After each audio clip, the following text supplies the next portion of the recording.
마법사는 마법을 통해, 머글은 과학을 통해 여러 편의를 제공받습니다.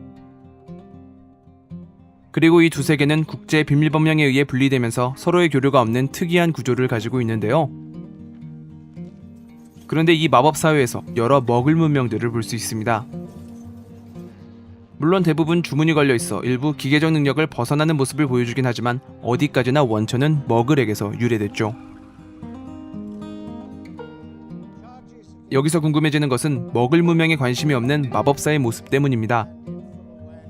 머글 덕후로 알려진 아서 위즐리마저 순간이동만 사용하느라 대중교통 사용법을 몰랐을 정도니 다른 마법사의 관점은 보지 않아도 뻔할 텐데요. 도대체 어떻게 머글 문명이 마법 사회에 파고 들어왔을까요?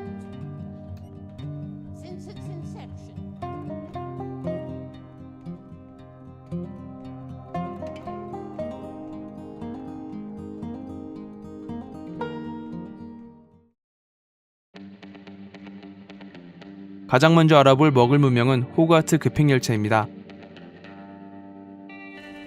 19세기 중반 증기기관차가 발명되기 전까지 마법사들은 포트키나 빗자루 등 마법 세계의 이동수단을 사용해 학교로 갔습니다. 그러나 전역에서 동시에 실시되는 다수의 이동은 실용적 및 안전적 문제가 발생하였고 그 결과 찾은 것이 증기기관차인데요. 이 덕분에 어린 마법사들은 안전히 호그와트에 통학할 수 있었으며 머글 문명에서 시작됐기에 통학길 역시 머글의 승강장을 변형하여 사용하게 되었죠. 호그와트 급행열차의 도입으로 인한 변화 과정은 앞서 만든 영상에서 더욱 자세히 확인하실 수 있습니다. 이렇듯 급행열차를 포함해 머글의 이동수단은 마법사의 이동수단으로서 사용되기 시작합니다. 기차를 받았으면 묻고 W가 아닌 자동차도 받아야겠죠? 과거 마법사들은 머글처럼 수레를 타고 다녔습니다. 미성년자나 환자처럼 마법을 쓰기에 제한적인 상황에 놓일 경우 타인에 의해 이동할 수 있는 교통수단이 필요했으니까요. 그러나 도로가 포장되고 자동차가 그 위를 달리게 되자 위장이나 실용적인 면에서 수레의 위상은 점차 떨어져갔죠. 결국 머글 사회에서 수레는 자취를 감추었고 마법사들은 더 이상 수레를 끌 수 없게 되었는데요. 삼토바이스타일의 빗자루, 열기구 느낌의 세스트랄 바구니가 제시되었으나 모두 반려됩니다.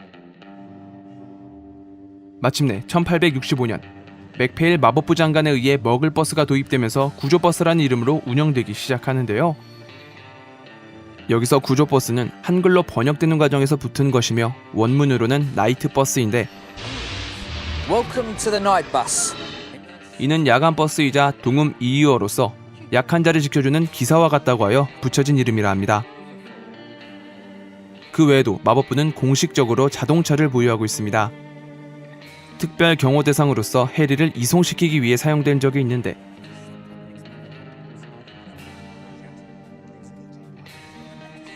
언급이 많지는 않지만 여러 대를 운영하고 있는 것으로 보이며 이 역시 소설에서 그 내용을 찾을 수 있습니다.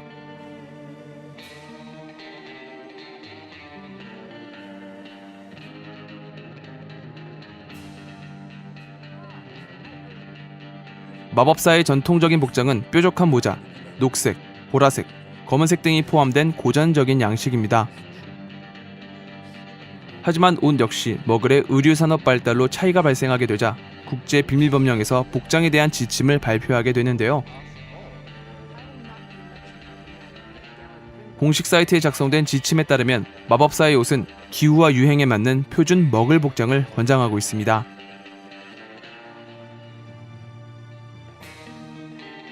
그에 따라 많은 마법사들이 외부 활동을 할 때 깔끔한 머글 복장을 입고 있음을 볼 수 있죠. 기존의 복장은 결혼식이나 장례식 등 주요 행사를 참여할 때 입는 것으로 변화됐다고 하며 덧붙여 머글 복장은 실용적인 면에서도 매우 우수했기 때문에 머글을 좋아하지 않는 마법사도 즐겨 입는다고 하네요. 이 다음부터는 추론의 영역입니다. 여태까지 살펴본 바에 의하면 대부분 머글 기기는 개발 초기 상용화 단계에서 도입된 것으로 추정됩니다. 이를 기준으로 삼고 라디오를 살펴볼까요? 라디오는 전국 단위의 시스템을 구축해 공영방송과 개인방송을 두고 있는 것으로 추정되는데요.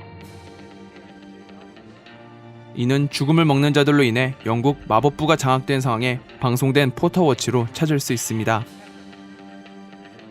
포터워치는 가명으로 운영되며 당시의 암울한 상황에서 진실된 목소리를 전하고자 몇몇 불사조 기사단 멤버와 호그와트 학생들이 대중매체가 전달하지 않는 내용을 방송하며 내건 이름이죠. 예언자일보의 편향성은 말로 하는 것이 의미가 없을 정도니 마법 라디오 네트워크 뉴스라는 이름을 통해 두 매체가 같은 취급을 당하고 있다는 점으로 확인이 가능합니다. 따라서 공영과 개인 방송이 구분되어 있음을 알 수 있으며 영국에서는 1922년 BBC의 뉴스를 시작으로 상용화되었으니 마법사의 라디오 시스템은 그 이후에 도입된 것으로 볼 수 있겠네요. 여담으로 TV의 도입도 많은 마법사의 추진이 있었는데 마법부가 국제비밀법령에 위반될 요소가 크다고 판단하면서 끝내 성사되지 못했습니다. 몇몇 마법사들은 합법적으로 송출되는 라디오의 예를 들면서 TV는 왜 안 되냐고 항의했지만 음성만 나오는 라디오에 비해 화면까지 나오는 TV는 관리하기 어렵다는 의견을 냈습니다. 해리포터 시리즈에서는 여러 카메라가 등장하는데요. 마법 세계에서 상용화된 만큼 사진이 움직이도록 마법 장치가 적용되어 있으며 카메라의 외관은 화학 반응을 통한 플래시벌브가 포함된 고전적인 모양을 띠고 있습니다. 여러 모델을 통해 많은 머글 카메라들이 각 시대별로 도입된 것으로 추측됩니다. 이 카메라는 그냥 넘어가도록 합시다.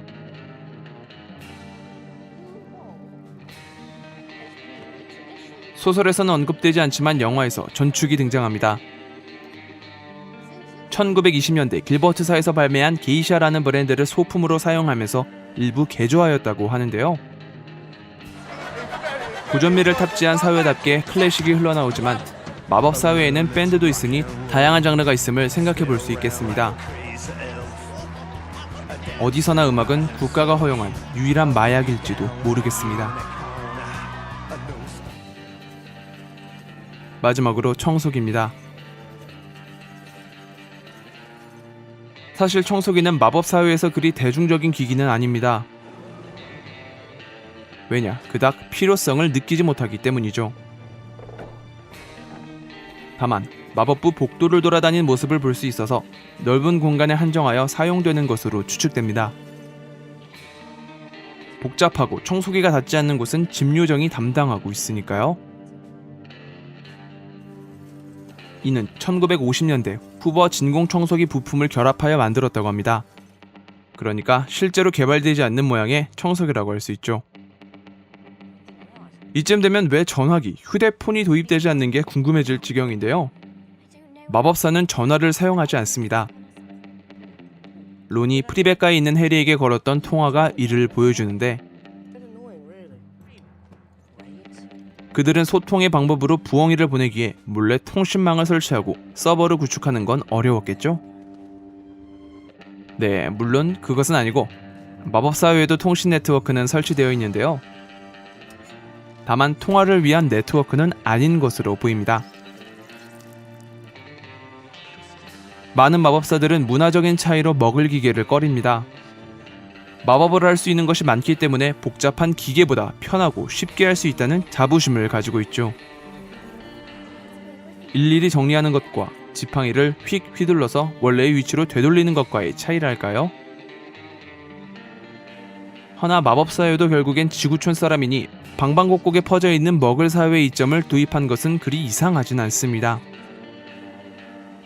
다만 한 번 들어오면 새로운 기술이 도입되지 않는 경직된 사회인 건 분명하죠.